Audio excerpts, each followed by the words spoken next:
Yeah, this is insane, guys. It's pretty bad.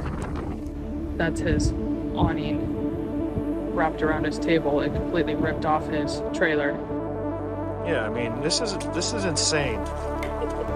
Yeah, I don't know if they like you eat their plant. This is really cool. Oh my god! You got 10 seconds. This thing is so weird looking.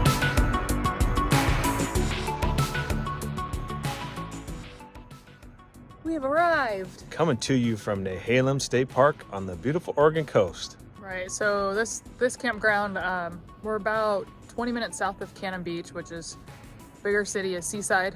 So about half hour, 40 minutes south of Seaside, north of Tillamook, so somewhere kind of the northern part of the Oregon coast.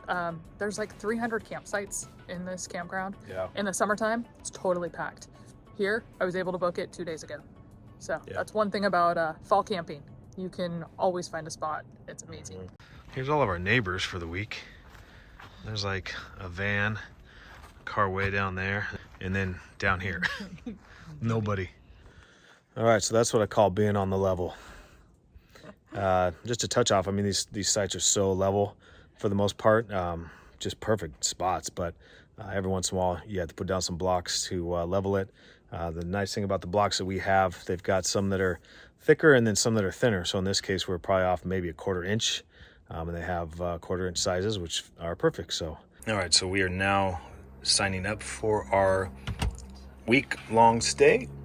This is the self-registry station. So we are staying an additional 7 nights for $217 total, right? Correct.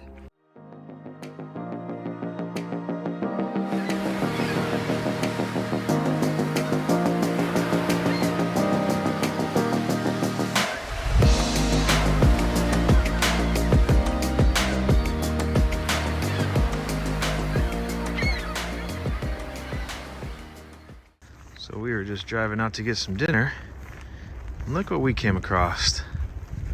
A whole entire herd of elk. You can see the bull elk back there.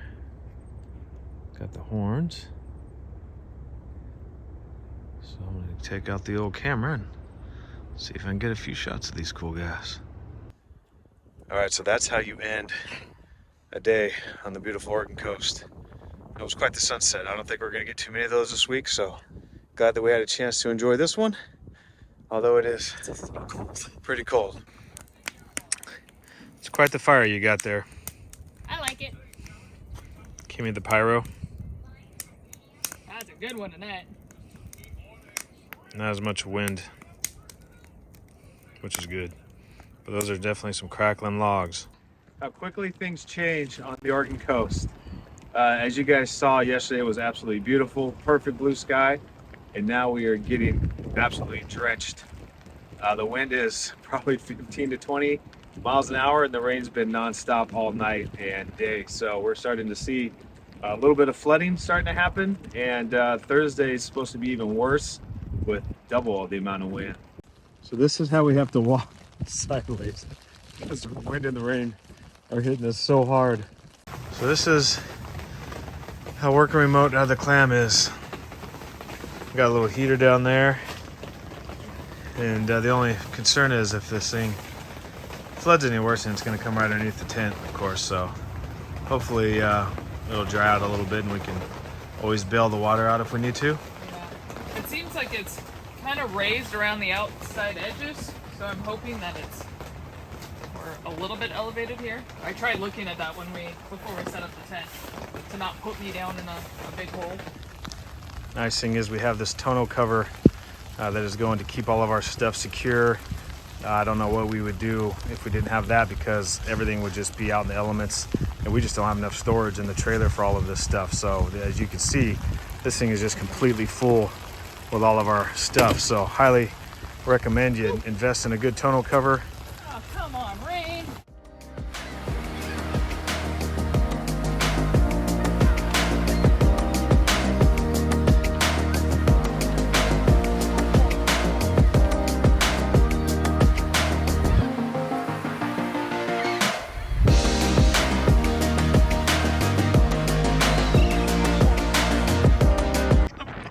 It's really cool. Oh my gosh, that is insane. Dude. Whoa. My gosh, that was crazy. That came so far. We had to run like, what, 25 yards? Woo. I've never had to go so far with a wave. Woo! That would have got our feet wet. That would have got us wet like up to our calves. Yeah, that was pretty good. Oh, that was hilarious, man.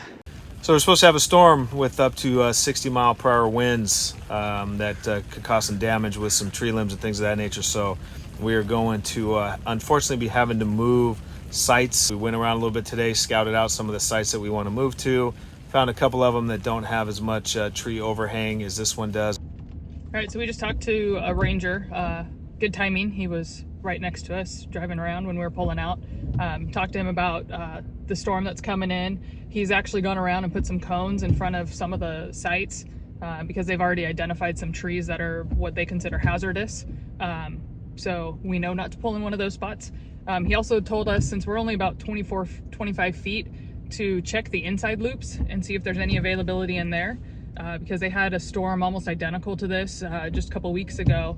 And he said the wind was really howling on the outer part of the loop, but on the inside, he said it was just basically calm. So, all right, so we found our site. Try to get as least amount of trees as we can. If any trees were to fall, they should not hit the trailer. They might hit the truck if any branch was to fall, but we feel pretty safe here. Make sure that your trailer is as stable as possible. And so a couple different ways we can do that. We're going to chalk up the wheels, which we have these X shocks, and anything that we chat about, we'll leave links below if you're interested. But we've had these for a few years, and these are awesome, especially if you have a double axle, because basically they just come right in between the wheels like so, and then all you have to do is tighten them down.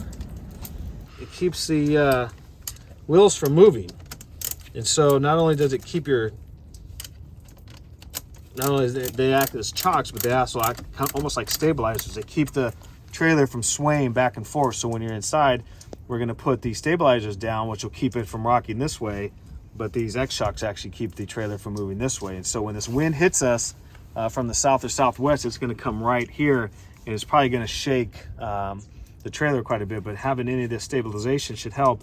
So what we're going to do is put the X shocks down, put the stabilizers down, and then what we're going to do is we're going to fill the freshwater tank. 500 pounds or something like that? Yeah, exactly. It's going to add hundreds of pounds to the trailer.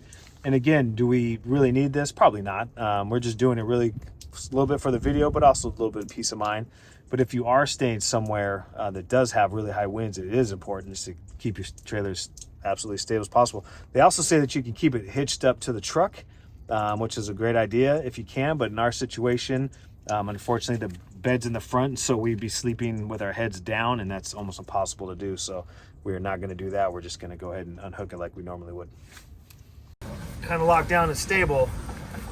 Then we'll throw in the water, and should hopefully be good to go. The only reason why they tell you to maybe keep it hitched is because when you have to come over here, when you have to put it on blocks. And by the way, these blocks are awesome as well. You can use them as leveling blocks if you need to level the trailer out. But then also, you know, if you just move this, I mean, you can get some shake. So that's what the stabilizers are going to help to do. That's what the X shocks help to do. And that's what putting the water in the tanks should hopefully help. Yeah, we feel pretty confident in what's to come. Again, it's not going to be some hurricane or anything like that, but at the same time, better to be prepared just in case. All it takes is a limb to come down and crack something in your roof, and that's a huge repair. We just paid over $1,000 just to get a couple leaks fixed, so we can imagine what would happen if it took a chunk out of the roof. So feel free to comment down below if you have any other tips, but we followed along with pretty much everything that we had seen written and or on YouTube. So we feel pretty confident that we've done everything that we can.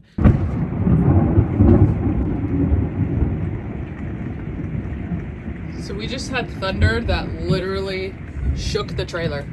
We felt it shake. We had a lightning strike and then thunder immediately, and it shook us. All right, we made it through the night, but this storm is definitely picking up. It is windy as heck. Can't even open up the door. We are glad though that we did go through those steps that we did, because if we had not had, you know, the stabilizers down and some of that extra weight, this thing would have been rocking like crazy. So yeah, it's been pretty strong wind, a little bit stronger than I even thought it would be, shaking up pretty good. So we still have a long way to go. It's supposed to not end until about 4 o'clock today. So hopefully we'll be able to get out and show you a little bit of what it looks like.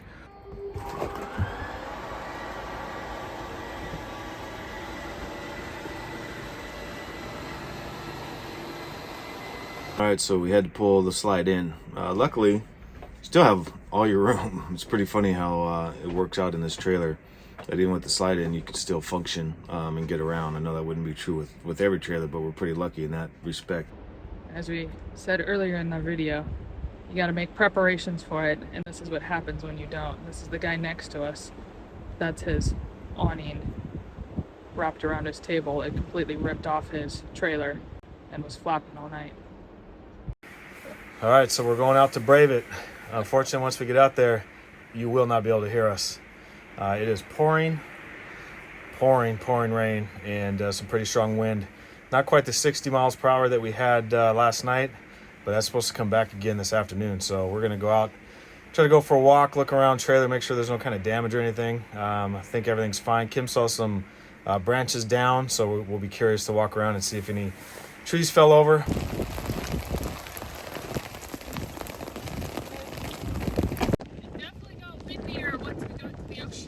Yeah, the ocean is not really happy right now.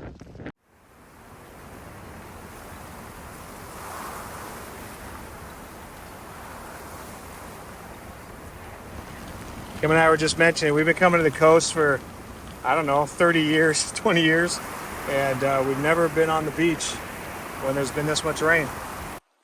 Yeah, I mean, this is insane. I mean, luckily I got rain boots on, so I can walk through it, but that's a lot of rain. Well, the walk was a great time. The one good thing, though, is that we've gotten some of the worst rain and wind that we've ever experienced in this trailer, and so far so good as far as the leaks go.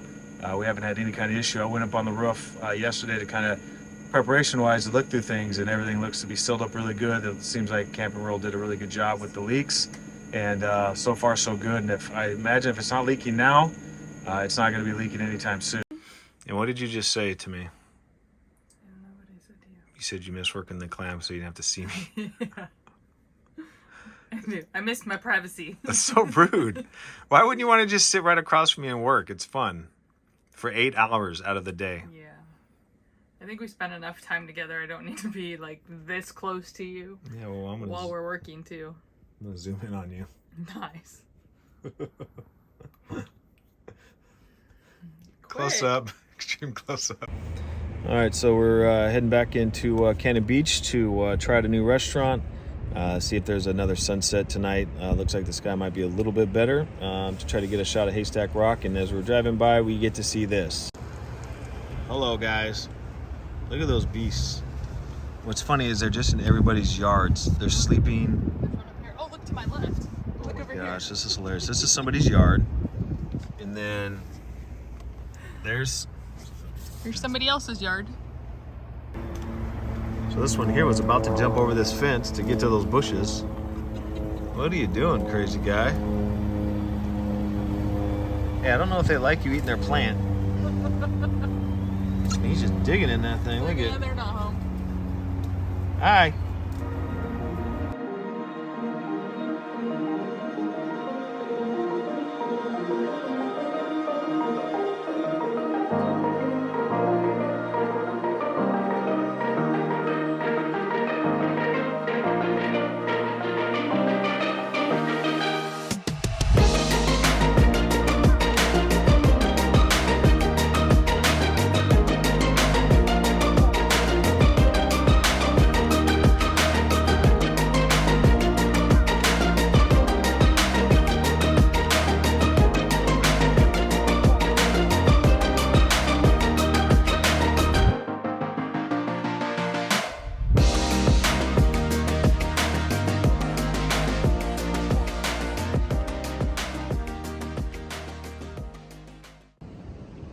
All right, so nothing to see here. I mean, just another terrible sunset on the Oregon coast. We weren't even going to stop. We drove by and it looked like it was just gray clouds and nothing to see. And that's probably one of the coolest skies I've ever seen. And I've been doing photography for a long time and seen a lot of skies, and that is unbelievable. If you pan back the other way, you can just see those storm clouds. I mean, that's unreal.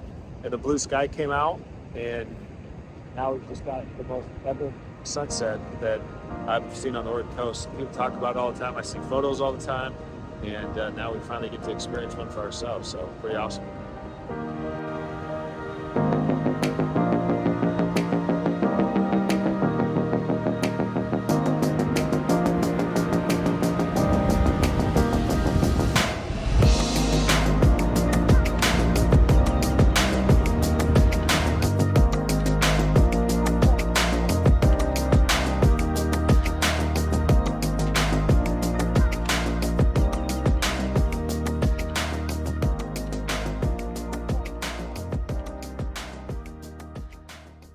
So good morning. We are on our way up to the small town of Tillamook.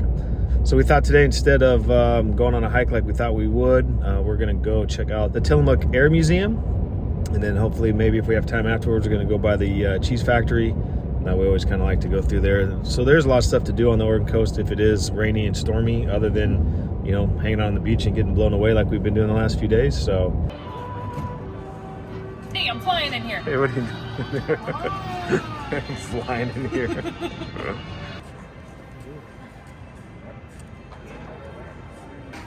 Go sit in it.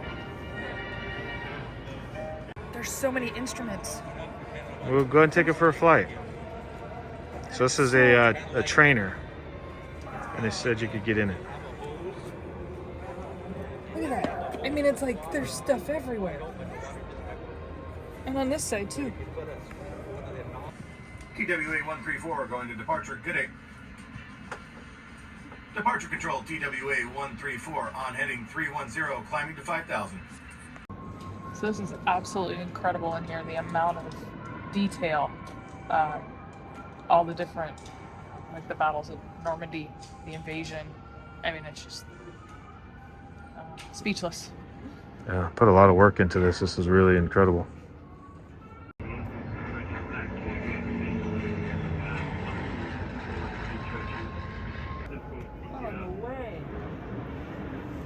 This can hold 6 people?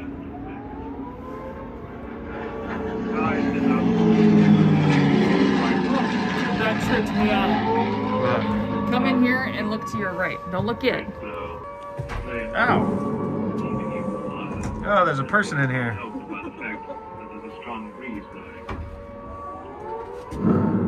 Wow. That's...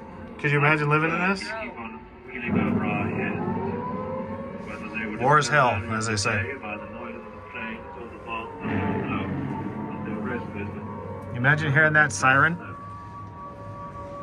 So it says here, alongside the mass extermination of millions by shooting, millions of Jews from all over Europe were rounded up and deported on freight trains to extermination camps. There are industrial facilities in which they were gassed to death. By the end of World War II in 1945, some 6 million Jews had been murdered, among them approximately 1.5 million children. Only a small percentage of Jewish children survived the Holocaust. All right, so that was probably the best $11 that I've ever spent. If you're in Tillamook and looking for something to do, even if it's not a rainy day, that was awesome. Yeah, so much to see. much stuff. You can spend, we spent at least maybe 2 hours. Yeah, probably close to it. You could easily spend 3 or 4 if you really went through and read everything. We just have other things we wanted to try to get done today, but I almost wish we could have stayed longer. Anyway, pretty cool. So definitely check it out if you can. They could use your help, I'm sure. And not only that, you'll have a great time.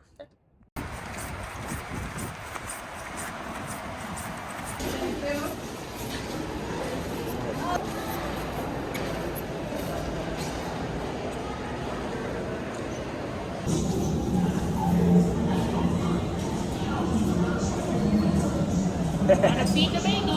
Right. You have 21 seconds.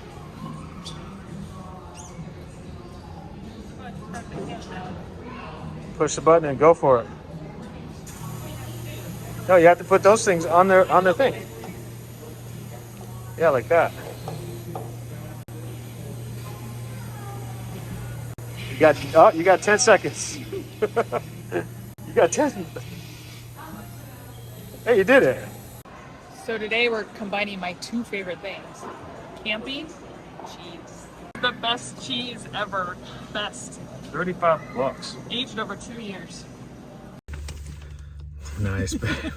So sorry we have to keep, every time we're in our truck, it's like this is where we film, but unfortunately, you gotta wear a mask everywhere these days inside. And it's nasty raining. Yes, can't do it outside and can't do it inside because of masks and can't ever hear each other, but Kim went a little crazy with the Tillamook cheese here.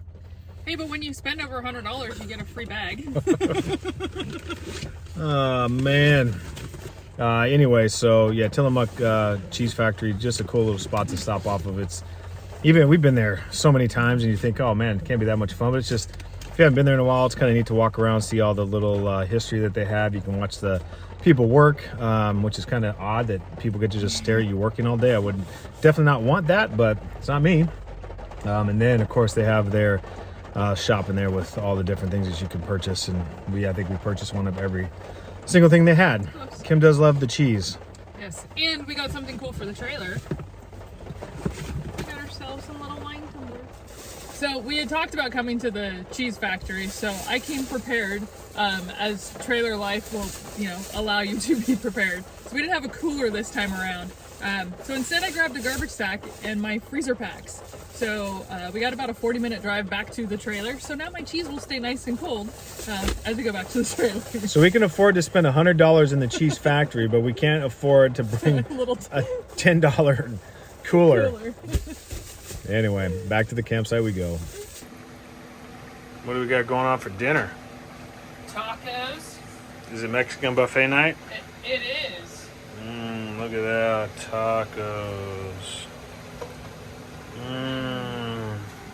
What kind of rice is that? It's the rice that we had in the trailer. Yeah, but what kind of rice is it? Teriyaki. So, you don't want to just have Mexican food. So wait a You gotta have have some, teriyaki with it too. So wait a minute, we're having Mexican tacos or tacos with teriyaki rice. Well, why is that though? Because we decided. What do you mean we? We decided 2 days prior to this week-long trip to go on a week-long trip. Okay. So that is the point I'm trying to get to. Yeah, but is you that I weren't. did not have a ton of time to prepare and get everything, so we kind of forgot some stuff. You keep saying we. And shockingly, we have to undo everything to get ready on the road in the pouring rain. Yeah, it's a good time. But luckily I got rain gear, so it's all good.